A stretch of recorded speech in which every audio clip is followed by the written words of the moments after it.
Hoje, pela graça de Deus, nós daremos início a uma série que falará sobre o fato de sermos peregrinos e forasteiros neste mundo.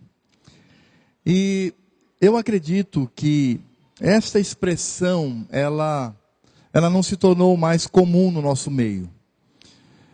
Às vezes nós não entendemos o que significa ser estrangeiro no lugar onde estamos. Porque quando nós falamos de ser peregrino e forasteiro, nós estamos falando de alguém que estranha o comportamento daqueles que o rodeiam. Nós estamos falando daquele cuja cultura, os hábitos, as práticas, o cotidiano, nada tem a ver com aqueles que o rodeiam. Elas são estranhas. E eu creio que para exemplificar isso, eu poderia contar aqui um fato pitoresco e até engraçado, que aconteceu com Paulo Freire. É um teórico muito conhecido de alguns. E Paulo Freire, na época da ditadura militar, dos horrores que os militares impuseram sobre o Brasil, ele obviamente teve que sair, ele teve que fugir do Brasil para não sofrer consequências capitais sobre a sua vida. E ele ia para a África, mas para fazê-lo ele teve que ir até o Chile. E como intelectual ele estava ali no meio da universidade, conversando com seus colegas, e ele tinha então um colega muito mais próximo, teoricamente, porque os livros e os artigos eram lidos com bastante frequência. E ele então, enquanto conversava com este professor, ele de vez em quando tocava no ombro dele. E dizia: pois é, companheiro, eu tenho lido seus livros, e tocava no ombro do camarada, lá do professor que morava no Chile.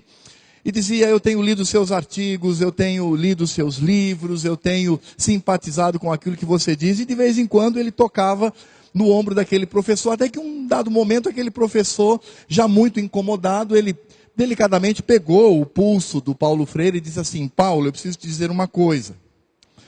Homem que é homem não fica tocando no outro. Aqui os homens, eles tocam só nas mulheres. Não fica bem você me tocar aqui em público. As pessoas podem estranhar. E o Paulo Freire, ele pensou consigo: mas que absurdo, né? O simples toque, uma manifestação de afetividade, isso não traz conotação sexual nenhuma. Enfim, ele ficou lá meio raiva da reação, mas ele seguiu os parâmetros daquele lugar. Paulo Freire então toma um avião e ele indo para a África, ele faz uma escala em Cabo Verde, que é um pequeno arquipélago que fica na parte oeste do continente africano. E ele então chega e é aguardado por alguns intelectuais ali daquele país. Então ele desce, passa pela alfândega, pega suas coisas, e ele então cumprimenta aquelas pessoas: tudo bem, tudo jóia, claro, está tudo bem. E eles então saem, e eles: olha, como a universidade fica próximo, e o lugar onde você vai ficar hospedado, nós vamos a pé mesmo. Ele disse: tudo bem. E na cidade da praia então eles foram, quando Paulo Freire, ele percebeu algo muito estranho. Ele percebeu que os dedos e as mãos começaram a tocar em uma das suas. E qual não foi a surpresa? Porque não apenas tocou, mas entrelaçou assim, na mão dele, segurou firme. E quando ele olhou para o lado, não era uma colega, uma professora, mas era um professorzão, 2 metros, né? Aquele cara robusto, feio. E ele sentiu um gelo muito grande. E aí ele disse: e agora o que eu faço? E o professor: vamos lá, Paulo, vamos para a universidade, vamos estar por aqui. E ele olhou que todos estavam desta maneira.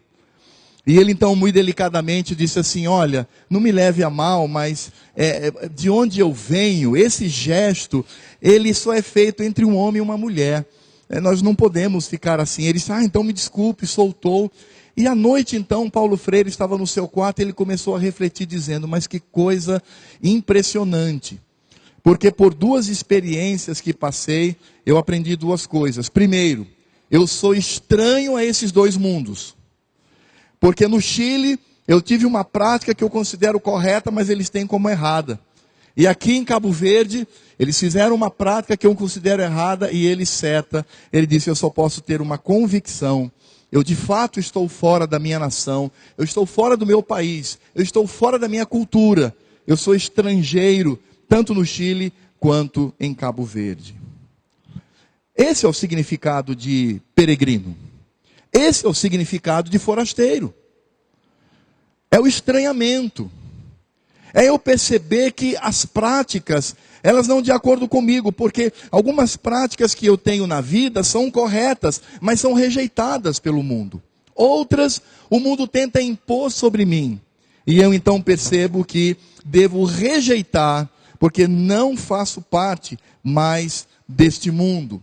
E o nosso objetivo com essa série de sermões, falando sobre esse tema, sendo forasteiros e peregrinos nessa terra, diz respeito aos valores da nossa vida.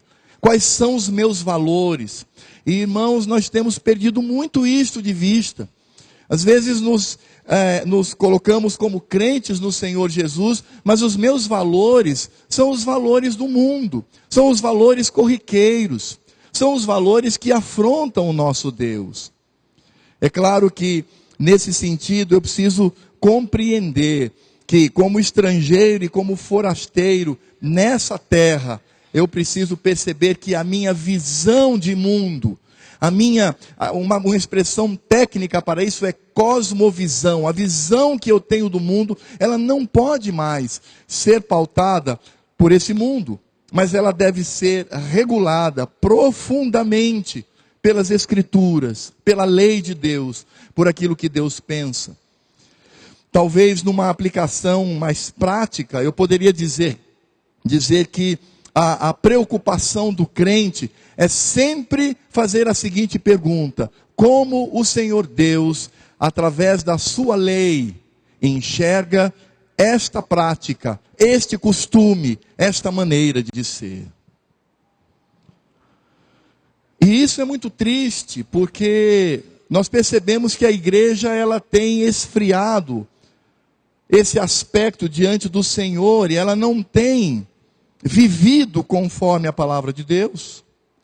Isso diz respeito ao casamento, isso diz respeito ao divórcio, isso diz respeito ao aborto, isso diz respeito ao papel das mulheres crentes no Senhor Jesus, no lar, com os seus filhos e seu marido.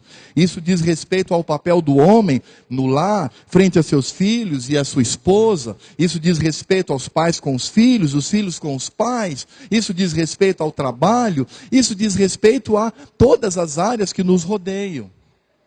Somos tentados a pensar como o mundo, mas precisamos refletir sobre isso e perceber que não somos deste mundo, embora estejamos nele.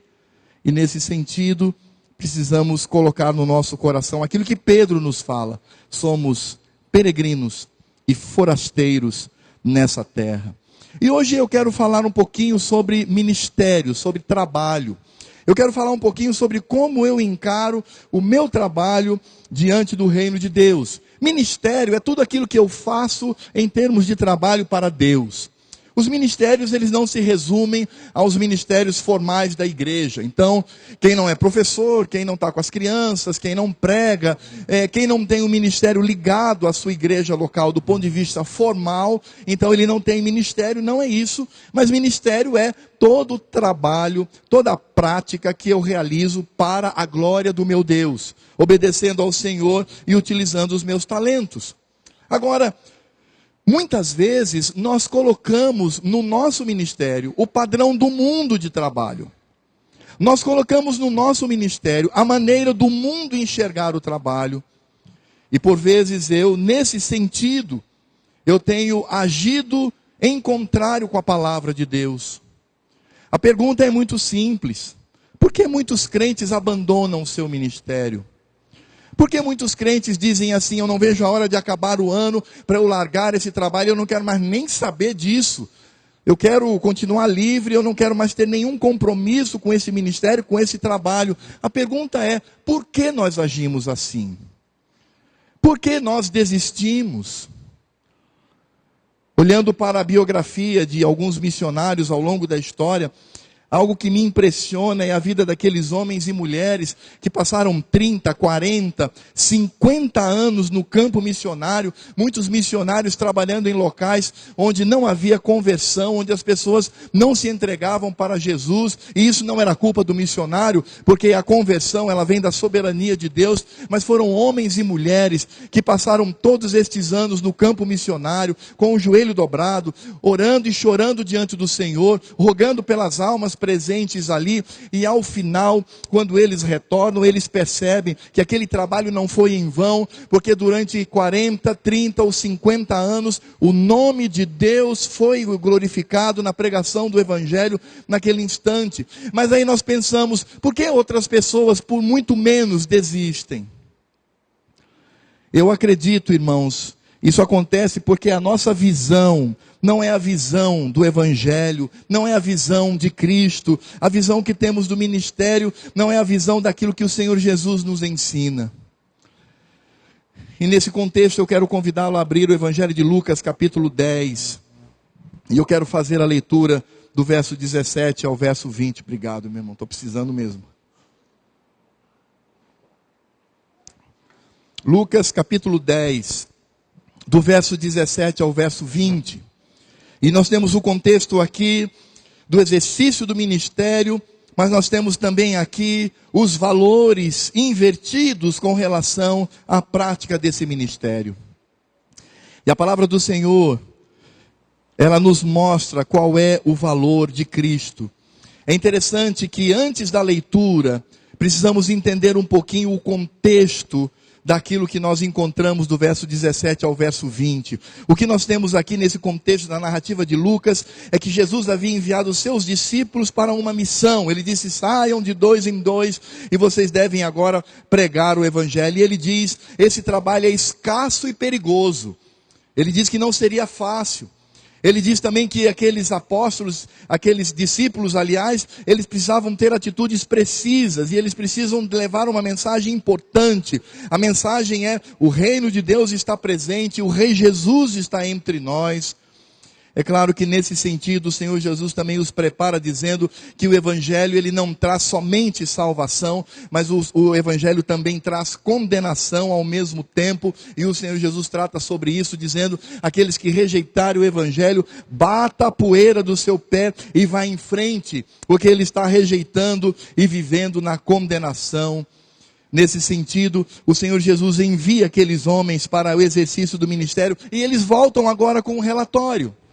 E eles voltam alegres, eles voltam cheios de alegria, trazendo relatório para o Senhor Jesus, e nesse sentido, eles são impactados, porque eles não estão agindo como peregrinos e forasteiros nessa terra, mas o Senhor Jesus mostra que de fato nós o somos também no exercício do ministério.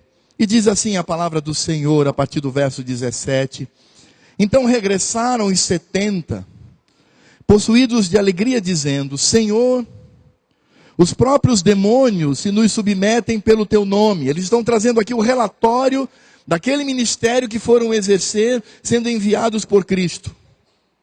Mas ele lhes disse, Jesus responde, eu via Satanás caindo do céu como um relâmpago.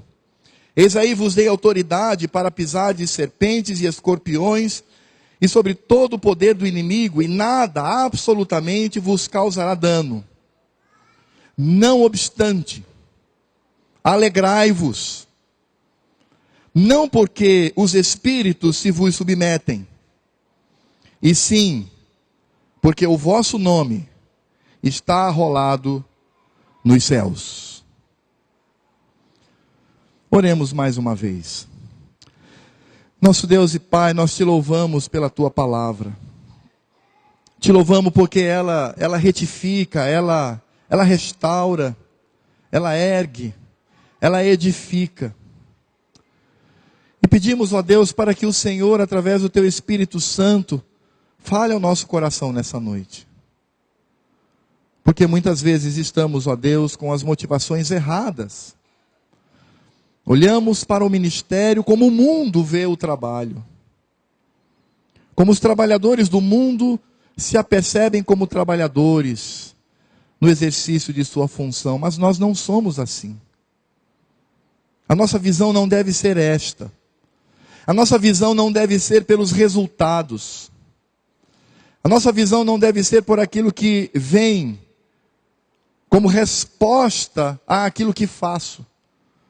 Mas o meu coração precisa estar cheio de alegria por algo muito maior.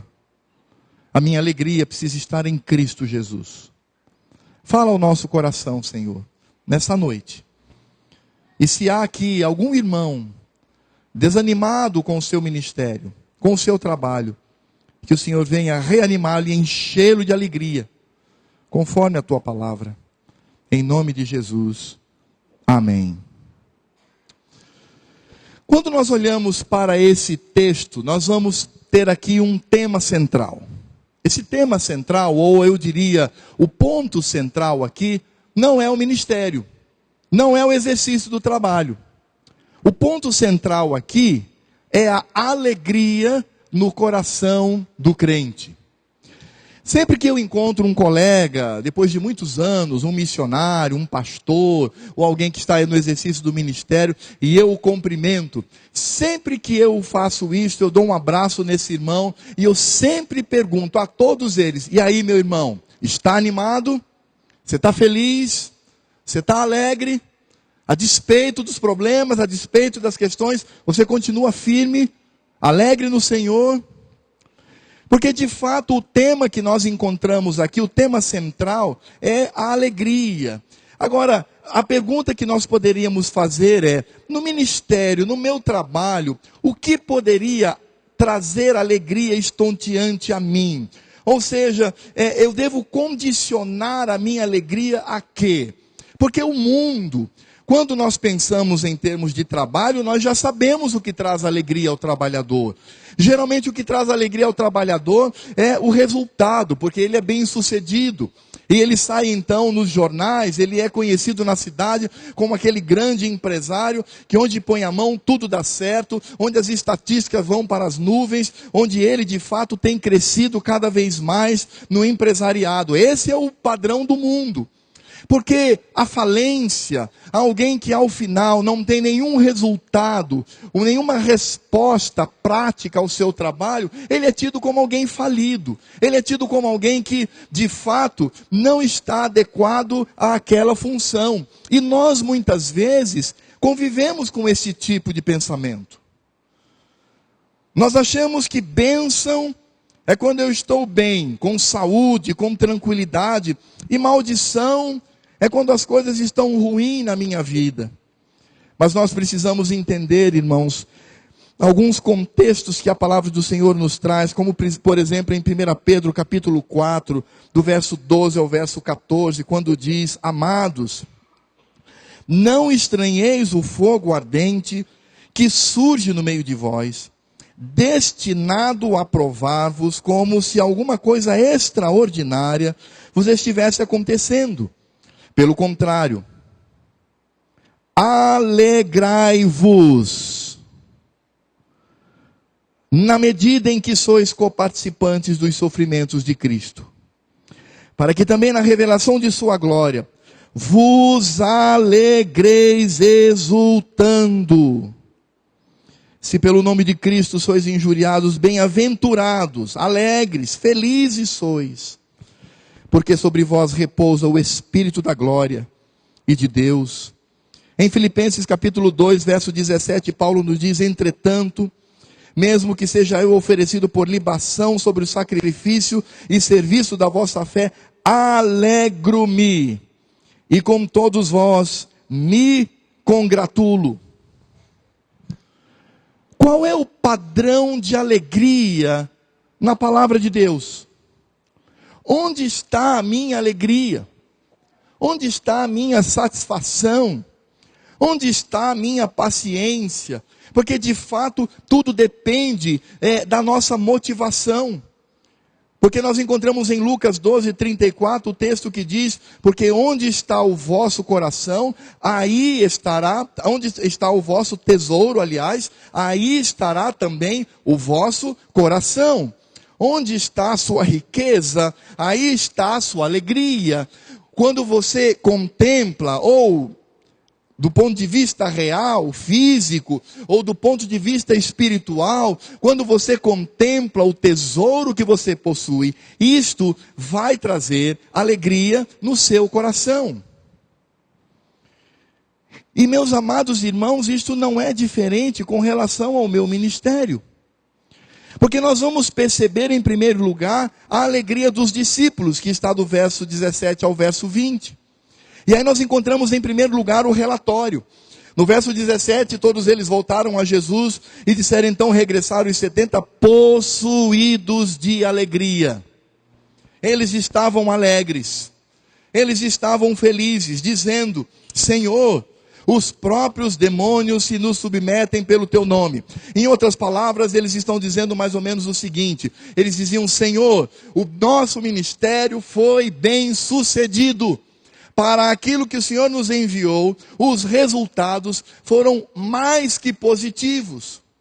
É claro, amados, que esses irmãos, eles estão alegres com aquilo que está relacionado ao reino de Deus. Eu não estou dizendo que nós devemos ficar tristes quando há resultados que demonstram a salvação de muitas almas. Eu não estou dizendo aqui, e nem o texto também, quando a pessoa vai trazer um relatório, traga um relatório sobre o seu trabalho. Ah, meus irmãos, infelizmente,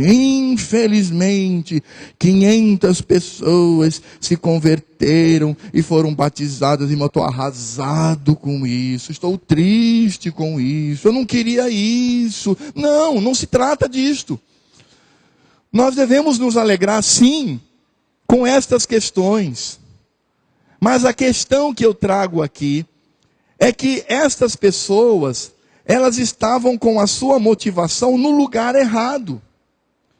Embora eles reconhecessem que o poder era de Cristo, porque ele diz: Senhor, os próprios demônios se nos submetem pelo teu nome. Então, sem dúvida nenhuma, eles estavam alegria com atos relacionados com o reino, não há nenhum problema com relação a isto. Eles reconheciam que o poder era o nome de Jesus, não há nenhum problema com isto. Eles traziam resultados que para eles enchiam o coração de alegria. Isso também em si não é errado, mas a questão é que muitas vezes estas pessoas estão se alegrando com aquilo que não deveria ser o essencial no seu coração. Porque nesta alegria dos discípulos, Jesus demonstra a base desses resultados. A base desses resultados está no verso 18, quando ele diz assim: claro, eu vi a Satanás caindo do céu como um relâmpago. Em primeiro lugar, Satanás já está derrotado, ele já está amarrado. Sim, porque de acordo com o Apocalipse, que traz a analogia de um milênio, onde Satanás está atado, nós podemos compreender que esse momento é agora, e que de certa forma Satanás ele está tolhido, porque de fato quando Jesus morre na cruz, ele submeteu Satanás à prisão, e ele o arrastou diante das multidões. Aí alguns devem estar pensando assim: ué, mas e se Satanás está preso, como é que ele age? Bem, ele age de acordo com um limite, ele tem um limite para agir. Outras pessoas dizem assim: ué, mas se Satanás está preso, como é que existem tantas barbaridades no mundo? Meu irmão, existe barbaridade no mundo, porque as barbaridades do mundo vêm do coração cheio de pecado do homem. Ninguém lá no céu vai dizer, Adolfo Hitler vai dizer: olha, eu fui tomado pelo poder satânico, matei lá tantos judeus e fiz aquelas atrocidades, mas o culpado é ele. Não, o pecado do coração do homem, a depravação humana é capaz dos atos mais absurdos possíveis. E é claro que Satanás, ele possui sim um espaço onde ele pode e até exerce domínio sobre as pessoas. Mas o poder de Satanás, ele está limitado pela ação do Senhor, por conta da salvação dos eleitos. O Senhor Jesus diz: eles se submetiam, porque eu vi Satanás caindo. E há uma promessa divina de proteção, quando no verso 19 ele diz: eis aí vos dei autoridade para pisar de serpentes e escorpiões, e sobre todo o poder do inimigo, e nada, absolutamente nada, vos causará dano. Em outras palavras, Jesus está dizendo: sabe por que os demônios se submeteram? Porque ele caiu. Porque o Senhor Deus estava com vocês. Sabe por que nada aconteceu? Porque vocês estão debaixo da proteção divina. E é interessante porque estes eram os motivos da alegria dos discípulos. Ou seja, aquilo que Deus já fez, e eles foram apenas como coparticipantes desta obra. Irmãos, quando o missionário vai para o campo e ele chega lá, ele prega o evangelho, e há uma conversão em massa, foi Deus. Quando o evangelista vai para uma cidade do interior, abrir um trabalho, e passa lá 30 anos e não consegue abrir um ponto sequer de pregação, sendo ele fiel, obviamente, um homem compromissado com Deus, um homem de oração, um homem da palavra, foi Deus. Claro que devemos nos alegrar com estes resultados, mas precisamos entender que nós somos apenas coadjuvantes na obra do Senhor.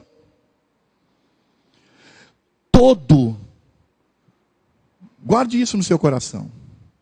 Todo resultado, seja ele qual for, do trabalho exercido por um homem e uma mulher, fiéis ao Senhor, vem de Deus, não é de você.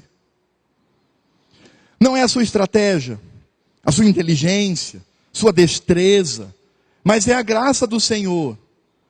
É a misericórdia do Senhor sobre nós, dando-nos o privilégio de trabalhar na obra. Ele nos coloca como trabalhadores desta obra de algo que Ele mesmo já determinou. Por isso o Senhor Jesus, antes de dar a apunhalada final quanto às motivações daqueles discípulos, o Senhor Jesus disse: claro que tudo isso aconteceu, óbvio. Não foi porque vocês usaram uma fórmula mágica em meu nome, ou porque vocês eram inteligentes o bastante para se desviar do perigo. Não. É porque de fato Satanás, ele está debaixo dos pés de vocês, conforme a promessa de Gênesis 3,15. Ele vai ferir o calcanhar, mas ele estará debaixo dos pés daqueles que pertencem a Cristo. Vocês estão aí ilesos, passando por vários perigos, mas porque o Senhor Deus prometeu que iria protegê-los de todo e qualquer inimigo, de todo e qualquer dano. É por isso, meus irmãos, que nós não podemos medir a fidelidade de um crente pelos resultados do seu ministério.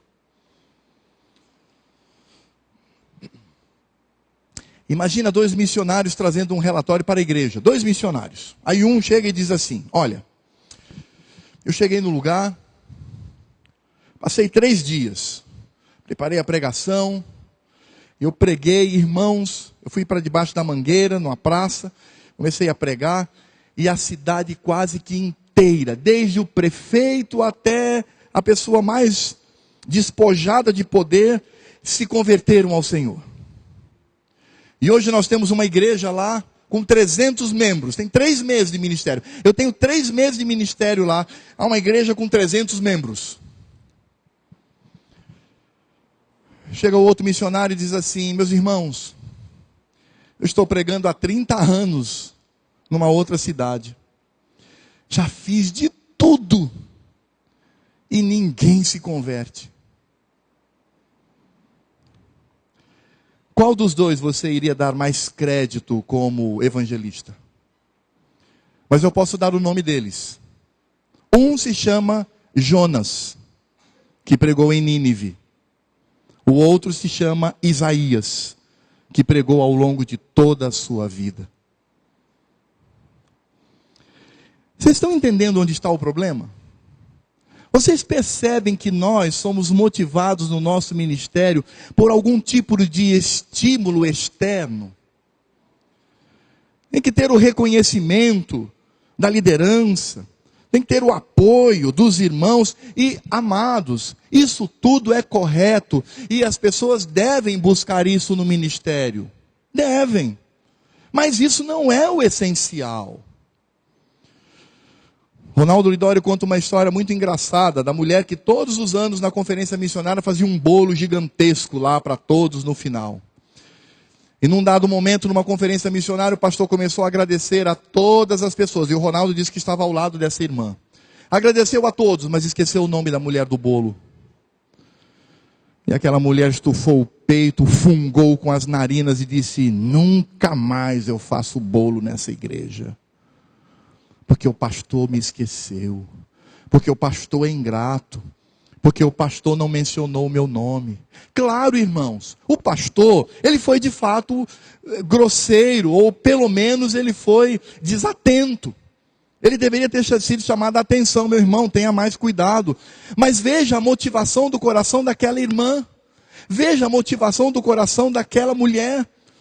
Quando nós depositamos a nossa alegria pelos aspectos externos a nós, meus amados irmãos, nós estamos fadados à desistência, nós estamos fadados à falência, nós estamos fadados a dizer: eu não vejo a hora de acabar o ano, porque eu vou entregar esse negócio para que outro assuma e eu não quero mais nem saber disso, porque foi só problema, porque me abandonaram, porque não me apoiaram, porque não fizeram nada, porque não houve resultados. Por isso nós precisamos compreender e fazer a seguinte pergunta: o que há com a nossa motivação?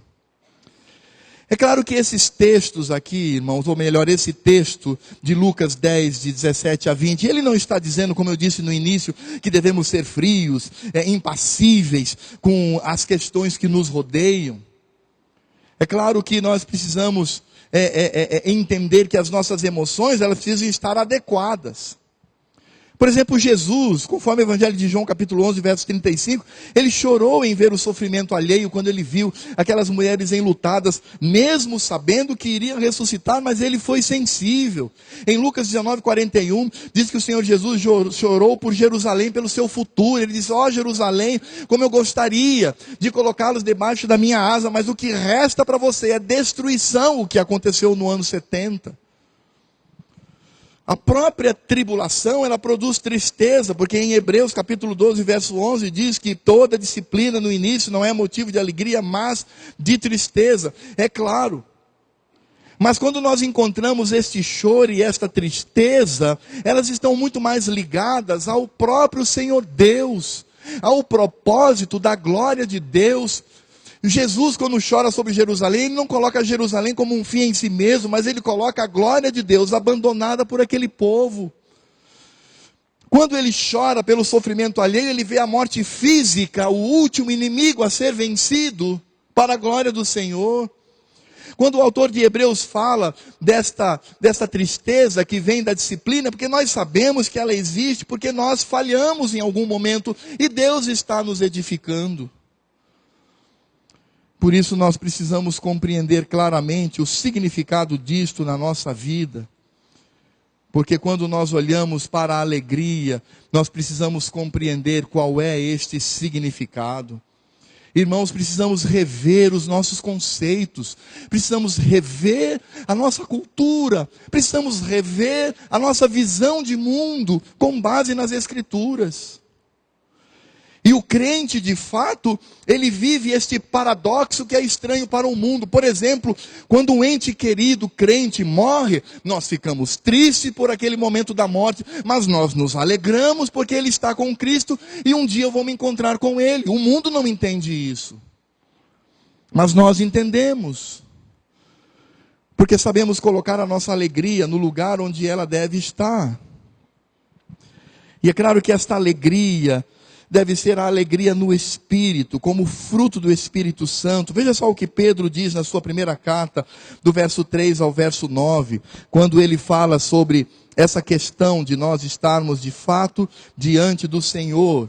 E ele diz assim: bendito o Deus e Pai de nosso Senhor Jesus Cristo, que segundo a sua muita misericórdia nos regenerou, veja a linguagem, nos regenerou para uma viva esperança, mediante a ressurreição de Jesus Cristo dentre os mortos, para uma herança incorruptível. Perceba aí a linguagem, sem mácula, imarcessível, reservada nos céus para vós outros, que sois guardados pelo poder de Deus, mediante a fé, para a salvação, preparada para revelar-se no último tempo. Nisso exultais, alegre-se nisto, embora no presente, por breve tempo, se necessário, sejais contristados por várias provações, para que, uma vez confirmado o valor da vossa fé, muito mais preciosa do que o ouro perecível, mesmo apurado por fogo, redunde em louvor, glória e honra na revelação de Jesus Cristo, a quem não havendo visto há mais, no qual não vendo agora, mas crendo, exultais com alegria indizível e cheia de glória, obtendo o fim da vossa fé, a salvação da vossa alma. Por isso, não desanimamos. Pelo contrário, mesmo que o nosso homem exterior se corrompa, contudo o nosso homem interior se renova de dia em dia, porque a nossa leve, momentânea tribulação produz para nós eterno peso de glória, acima de toda comparação, não atentando nós para as coisas que se veem, mas as que se não veem, porque as que se veem são temporais, e as que não se veem são eternas. E isto disse o apóstolo Paulo, em 2 Coríntios, capítulo 4, de 16 a 18. Onde está a sua alegria? Sua alegria porque a sua igreja é joia? Porque o pastor é o bambambam? Bam, bam? Porque a liderança é batuta? Porque o seu ministério vai azeitado, funciona, é muito bem administrado, e os resultados são portentosos? Onde está a sua alegria? Na saúde do seu filhinho? Onde está a sua alegria? Na sua própria saúde? Onde está a sua alegria? Nos resultados que vêm como resposta ao seu trabalho, inclusive o ministério? Onde está a sua alegria? É por isso que o Senhor Jesus vai ajustar aqueles amados irmãos, com graça e misericórdia. Verso 20, o Senhor Jesus mostra o justo motivo da nossa alegria. Repitamos todos o verso 20, juntamente comigo. Leiamos todos juntos, por favor. Verso 20 de Lucas, capítulo 10, diz assim: não obstante, alegrai-vos, não porque os espíritos se vos submetem, e sim porque o vosso nome está arrolado nos céus. O que Jesus está dizendo é: fique muito alegre, fique com esta alegria indizível e cheia de glória, mas não por causa dos resultados, não porque os espíritos se vos submetem, porque eu vi Satanás caindo do céu, porque vocês seriam protegidos pelo poder de Deus. O Senhor Deus é soberano. Alegre-se, porque você é filho de Deus. Alegre-se, porque você é salvo.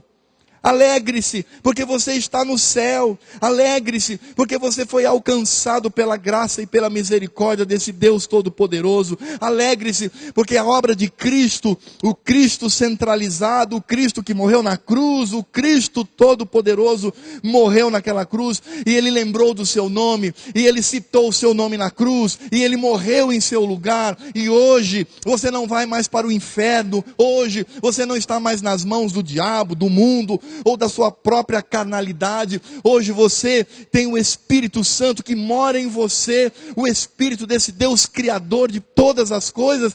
Ele se ajusta a você, Ele mora em você, e está cada vez mais regenerando esta vida em santificação, tendo já sido regenerada de uma vez por todas pela obra de Cristo na cruz do Calvário.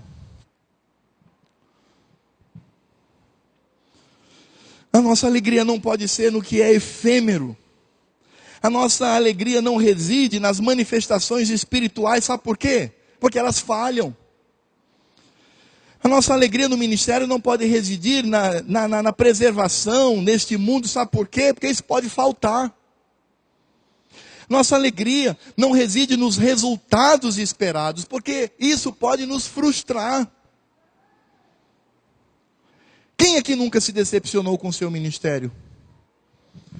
Quem aqui nunca parou e disse assim: Senhor, eu não estou animado para mais nada, não tenho ânimo para mais nada, o que eu quero é entregar isso para a mão de outro, e não quero mais me envolver com esse trabalho. Talvez até me envolvo com outro, vai se envolver com outros, mas vai ser o mesmo dilema, porque nós não vamos, irmãos, perseverar nesse ministério, porque quando a nossa alegria está no efêmero, no passageiro, no que se destrói, no que pode faltar, no que pode nos, inclusive, entristecer, se a nossa alegria, nosso coração está alicerçado, enraizado, fulcrado nessas questões, nós vamos desistir.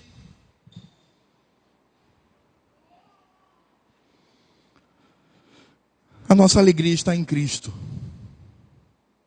A nossa alegria é Cristo. A nossa alegria é o Senhor, que nos ama e que cuida de nós. A nossa alegria está no eterno, porque o meu nome está arrolado nos céus. Irmão, você imagina, lá nos céus existe um registro do nome daqueles que irão para o inferno e do nome daqueles que estão com o Senhor no céu. E como você se sente sabendo que naquele registro dos nomes daqueles que foram alcançados pelo sangue do Cordeiro, foram escolhidos pelo Senhor, irão morar eternamente. Você não sabe o que é a eternidade, você não faz ideia do que te aguarda no futuro, você não faz ideia do que nós vamos receber lá. E eu tenho certeza, não sei se o irmão, mas eu com certeza, quando eu receber, quando eu deslumbrar, quando eu ver tudo aquilo, eu vou olhar para essa minha vida aqui, tão pequena, tão mesquinha em determinadas áreas, se apegando às coisas materiais, aquilo que quebra, aquilo que pode se desgastar, aquele dinheiro que pode sumir da minha conta bancária, e eu ficava preso a isto, ao meu trabalho, às coisas que me traziam bens de consumo. Pensar nessas coisas não é errado, mas depositar a minha alegria nisto é que é problema. E eu olho para aquela herança, o Senhor Jesus com um sorriso nos lábios, tocando os meus ombros, dizendo: filho, olha só o que é de sua propriedade. Veja, o Pai eterno preparou esta herança para você. Desde antes da fundação do mundo, o Senhor está preparando isso para os seus filhos. Isso é tudo seu, e eu vou cair de joelhos e com o coração constrangido por aquilo que eu me apeguei nesse mundo, mas por outro lado, com o coração cheio de alegria. Eu tenho certeza que naquele momento eu vou dizer: ô Senhor, por que tantas vezes eu me entristeci? Por que tantas vezes eu me decepcionei? Por que tantas vezes eu fui frio com o Senhor? É porque a minha alegria não estava no eterno, a minha alegria estava no efêmero, estava no passageiro. Nós precisamos relembrar aquilo que João escreve na sua primeira carta, do verso 1 ao verso 4, quando ele diz: o que era desde o princípio, o que temos ouvido, o que temos visto com os nossos próprios olhos, o que contemplamos e as nossas mãos apalparam com respeito ao verbo da vida, e a vida se manifestou, e nós a temos visto e delas damos testemunho, e vos anunciamos a vida eterna, a qual estava com o Pai, nos foi manifestada. O que temos visto e ouvido, anunciamos também a vós outros, para que vós igualmente mantenhais comunhão conosco. Ora, a nossa comunhão é com o Pai e com o seu Filho, Jesus Cristo. Leia comigo a última frase, todos juntos. Estas coisas, pois, vos escrevo, para que a vossa alegria seja completa.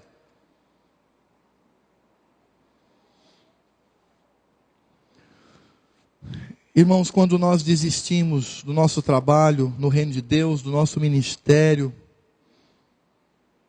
é porque a minha motivação está no lugar errado.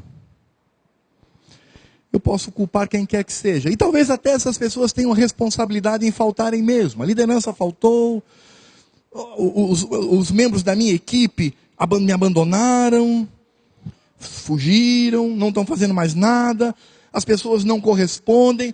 Isso tudo pode estar acontecendo. Isso tudo de fato vem às vezes para nos entristecer momentaneamente. Mas eu preciso entender que aquela obra que eu estou fazendo é resultado da alegria do meu coração por aquilo que Deus fez por mim. Eu não tenho dúvida nenhuma de que o que o Senhor Jesus está fazendo aqui é um contraste. Ele diz assim: alegrai-vos, não pelos resultados, mas por aquilo que Deus fez na vida de vocês, através de Cristo Jesus.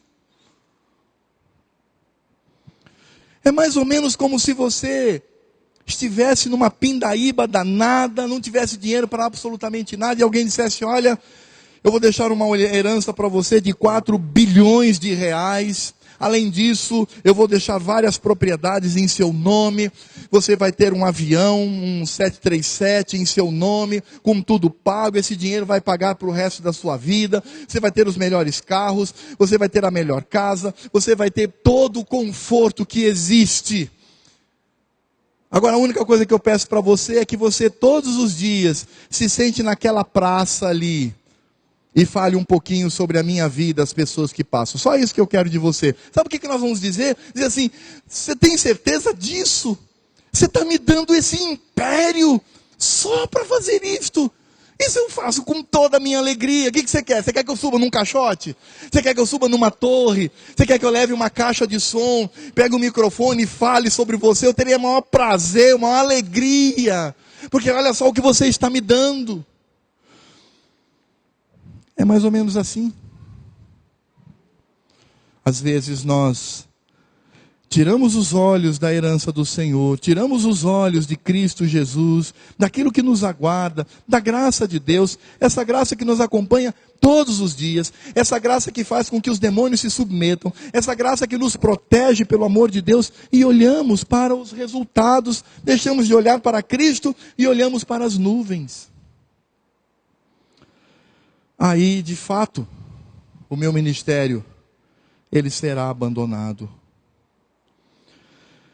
Meu irmão, eu não sei como está o seu coração nesses últimos dias. Eu não sei como você está exercendo o seu ministério. Talvez você esteja exercendo o seu ministério relaxadamente. Sabe aquela coisa de não estar nem aí? Se der, eu faço. Se não der, não faz, não acontece e pronto. Sabe esse tipo de atitude? Olha para o ministério como um bico espiritual. É bico. Eu só tenho uma outra coisa mais importante, eu faço e não estou nem aí. É bico. Ou eu não sei se você é aquela pessoa que está ali empenhada, está trabalhando, está servindo ao Senhor, mas as pessoas faltaram. O pastor não deu a atenção devida. Os presbíteros estão distantes, os diáconos não estão ali me cercando, os próprios membros do meu ministério parece que andam meio que cambaleando, então eu vou cambaleando junto. Talvez você esteja nessa situação. Talvez você esteja abandonando o seu ministério porque você não dá o devido valor a Cristo Jesus. Ou talvez você esteja abandonando o seu ministério porque você esteja sofrendo decepção sobre decepção. A palavra que o Senhor Jesus traz hoje é: alegrai-vos, não por causa do ministério, mas porque o vosso nome está arrolado nos céus. Continue firme, porque esta herança é sua. Cristo é aquele que nos salva. Cristo é o centro e o motivo do meu amor e da minha dedicação. É Cristo, não é o ministério. É Cristo, não é a liderança. É Cristo, não é a igreja. É Cristo, não são aqueles que irão ouvir a pregação. É Cristo, não são as crianças. É Cristo, não são meus alunos. É Cristo. E aí sigo em frente. Debaixo da graça e da misericórdia do Senhor. Mas talvez algumas pessoas digam, mas isso é loucura. Como é que eu posso entender essas questões? Eu não tenho nenhuma dúvida que nós só podemos compreender isso que o Senhor Jesus tão carinhosamente nos ensina nessa noite, é sabendo que nós somos estranhos a esse mundo, nós somos peregrinos e forasteiros sobre essa terra. Eu vou dizer uma coisa para você: se você for fiel, se você for uma pessoa séria com Deus, os resultados do seu ministério serão sempre um sucesso. Sabe por quê? Não por causa dos números, mas porque o nome do Senhor Deus está sendo glorificado e Cristo está sendo exaltado. Convido o pastor Heleno para vir aqui à frente. E eu peço para que ele ore, para que o Senhor Deus, através do seu Espírito Santo, nos motive, dando-nos a motivação correta. Lembrando que isso só ocorre quando o meu coração está no tesouro verdadeiro, que é Cristo, o amado de minha alma.